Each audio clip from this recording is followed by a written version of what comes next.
Made a similar change before. Invoking cloture used to require 67 votes, more than two-thirds, until the Senate reduced the number to 60 in 1975. Congressman Alan Grayson, the Democrat of Florida, having started an online petition at StopSenateStalling.com in an effort to tell Majority Leader Reid to change those rules. And Congressman Grayson joins us now from Orlando. Thanks again for your time tonight, sir.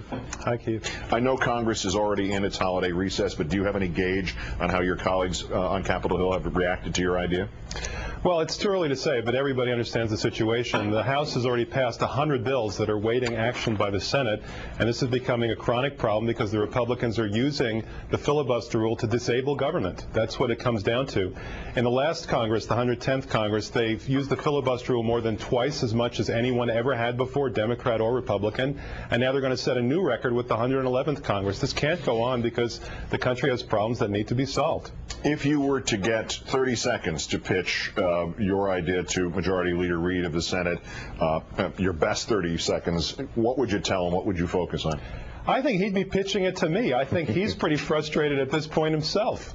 I think we all are. But what everyone has to recognize is that this has to end somehow.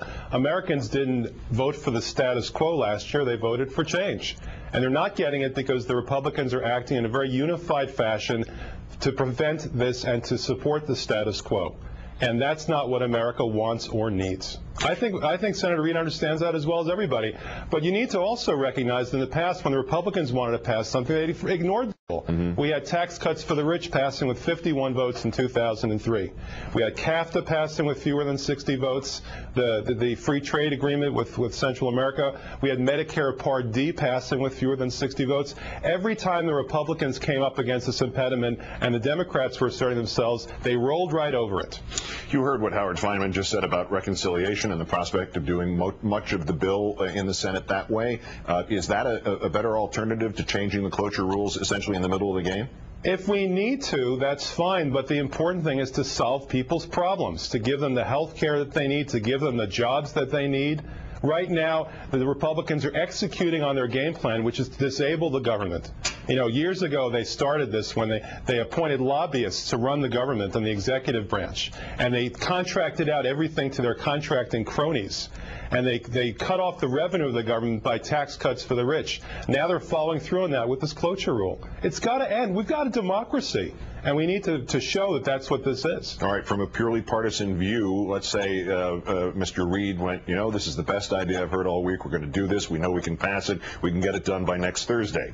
What happens if and when the Republicans regain control of the Senate and they have a 55-vote cloture measure? Is that factor into this, or are you saying that the logjam is so bad that it should be there, it needs to be changed just on principle, never mind on party?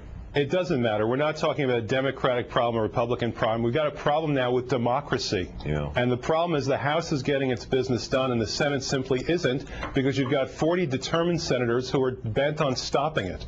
That's the problem. Now, if we change the rule, it's going to apply just as well to Democrats as Republicans, and you're going to see the Senate's going to be able to get its business done, and you're not going to see 100 bills piled up waiting to be acted on in the Senate. Congressman Alan Grayson of Florida, as always, great thanks for your time. Thank you.